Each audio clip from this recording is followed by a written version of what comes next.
Veterans and military figures are defending Prince Harry in the face of criticism of his service record from a UK politician.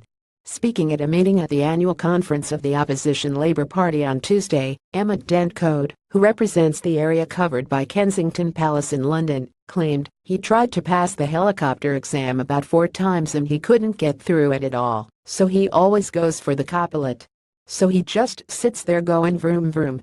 She also commented that Harry, 33, and his brother Prince William, 35, are not that bright, adding, just let them drift away, be playboys, or whatever. Emma Dent-Code Harry served 10 years in the army, including 2 tours of Afghanistan. Since he left the service in 2015, he has thrown himself into helping the welfare of veterans, mainly through his Invictus Games that are currently underway in Toronto. Courtesy Kyle Burnett signs the Royal One plaudits during his army training and served as a copilot on Apache attack helicopters. But on Wednesday Dent-Code doubled down on her remarks, telling the BBC, "Somebody else will tell me whether or not that's true, but I've been told that's an absolute fact, that somebody sits beside him and drives the helicopters for him." She remained defiant on Thursday, writing in a statement that her criticism of the royal family reflects economic inequities in her local district.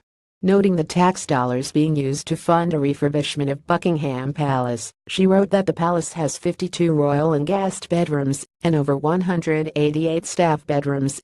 It is lived in by just 3 members of the royal family. Meanwhile, a short walk away, survivors of the Grenfell Tower fire have been abandoned in pokey hotel rooms for 15 weeks because there are no homes available for them. Of her remarks about Harry, she wrote, "On Monday night I made a joke. It has been taken the wrong way.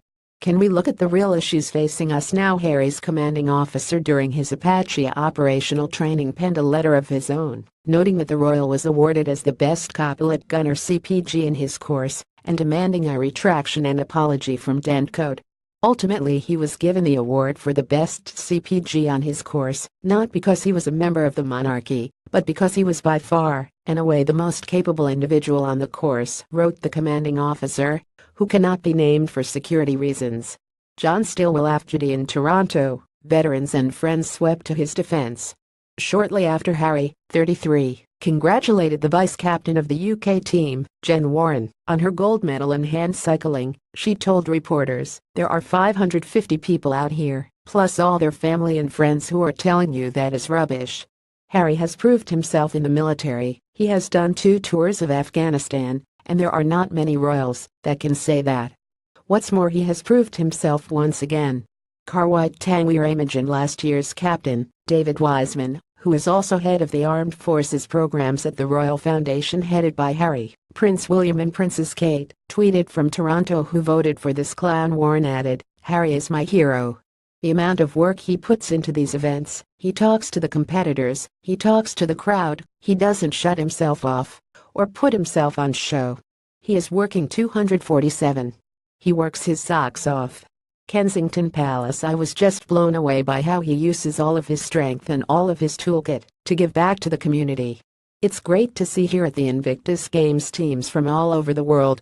In a war situation we might be fighting each other, but this is a community without borders and having a great relationship. We are competing against each other, but the camaraderie is amazing, and that trickles down from Harry. He makes such an effort to talk to everybody. He goes out of his way to make sure there is no one left untouched." Senior Labour MP John Woodcock apologized for Dent-Code's remarks on behalf of the Labour Party and said her comments do not reflect the views of the party.